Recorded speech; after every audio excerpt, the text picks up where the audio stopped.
Welcome back to another recap and review of Smackdown. How you doing? Check it out, I got legs now. The show opens up with the 2024 Women's Money in the Bank winner, Tiffany Stratton. You could say that Chelsea Green should have won, and yeah, I was rooting for her too, but I think Tiffany is a fantastic choice. Here she's bragging about being the youngest women's winner in history, but I mean, like, there's been what, 7? I don't think that's like a mind-blowing statistic. She also warns all of the women's champions to watch their back. Hearing her name, Bayley interrupts her celebration and warns Tiffany if she tries to cash in on her, she'll be the first woman to fail a cash-in, which would be mind-blowing. The 100% cash-in rate is pretty wild, and it's really gonna suck for whoever ends it. However, I don't see Tiffany failing at all. Then Nia Jax comes out and brings up their match at SummerSlam in 3 weeks. Bayley responds by saying she's no longer the hugger Bayley that Nia injured in 2017 anymore, which Nia fires back at by calling present Bayley BBL Bayley. And what made this so funny was that the camera zoomed out when she said that. We get a big brawl, which Mi Chin comes in to save with a kendo stick, leading to a fun match, which Nia Jax pretty much dominated. But after, Tiffany saw an opportunity and tried to cash in her Money in the Bank, but was stopped by a mean look from Nia Jax. I'm not sure why Nia cared if Tiffany cashed in or not. Like, she's getting the match at SummerSlam no matter what. Maybe she just really hates Bayley and things have gotten personal. This whole thing gets an A tier. Next, we got an interview with Andrade discussing his future after an amazing performance at Money in the Bank. However, Carmelo Hayes shoved his way in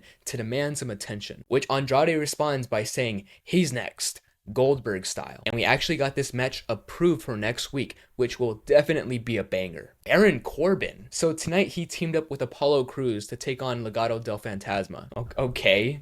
I can't tell if I like Baron Corbin or if I just really want to like Baron Corbin. Either way, Apollo helped throw him over the top rope, which I really liked. But that's pretty much it. Santos interfered when the ref wasn't looking, and Garza took advantage to get the win. C tier? I wanted Legado to move on from the LWO for so long, but this isn't what I had in mind. Backstage, Randy was like, hey Cody, once you're finished with Solo Sikoa, there's gonna be a lot of guys aiming for your title. Not me though, don't worry. So he's definitely lying. He's 100% gonna turn on him. After that, LA Knight, was in the ring to yap a bit. Recently, he decided to go after the worst United States champion of all time, Logan Paul. Again, 250 days as champion with only 2 defenses is disgusting. LA pointed out that 2 weeks ago, he didn't just qualify for the Money in the Bank match, he pinned the United States champion. And after talking to Nick Aldis, he got a contract for a title match at SummerSlam. LA Knight, please, if you can hear me, LA Knight, take the United States championship off of Logan Paul. We are setting up something amazing here.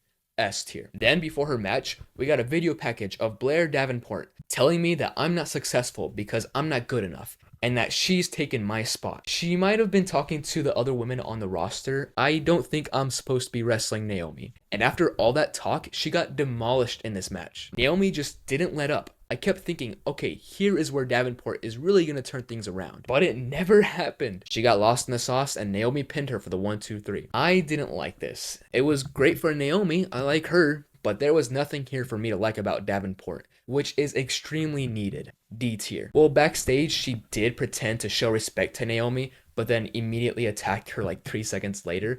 So I guess that's something. D plus. Next, we had our final match of the night, with A-Town Down Under invoking the rematch clause against DIY. This match was super short, but I still got really invested, especially when Johnny was dealing with a 1v2 situation. But it all ended when once again, Waller accidentally took out his own opponent, letting DIY pick him off to retain their titles. However, it wasn't over yet. But first, we gotta go back in time, like 40 minutes ago. We got a promo of Solo Sikoa hating on Roman, saying the Bloodline used to have all the titles, not just the heavyweight, but the tag championships too. But due to Roman not being a good enough tribal chief, they lost it all. Now, cut to the present of this tag team championship match. A-Town Down Under are arguing when Jacob Fatu barges in and destroys everyone. This guy is so awesome, easily pulling off moonsaults, and what I really like is they let some wrestlers hit moves on him, but he just eats them and recovers a few seconds later, making him seem so terrifying. It's way better than if everyone just didn't fight back at all. This led to our final segment of the night. With Jacob Fatu clearing out the ring, the rest of the Bloodline comes out, and the new tribal chief Solo Sikoa steals Roman's iconic line to the fans, "Acknowledge me." However, that wasn't good enough for Solo, so he demanded the acknowledgement of Cody Rhodes.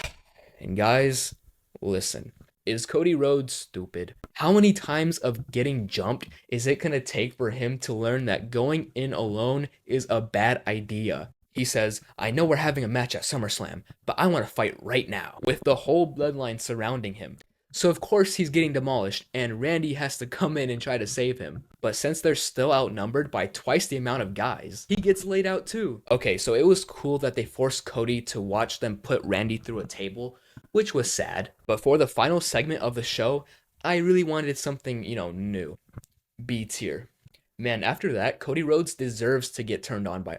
Whoa, man, after all of that, Cody Rhodes deserves for Randy to turn on him. Anyways, that was my recap and review of SmackDown. Did you like the show? And as always, thanks for watching, cool dudes.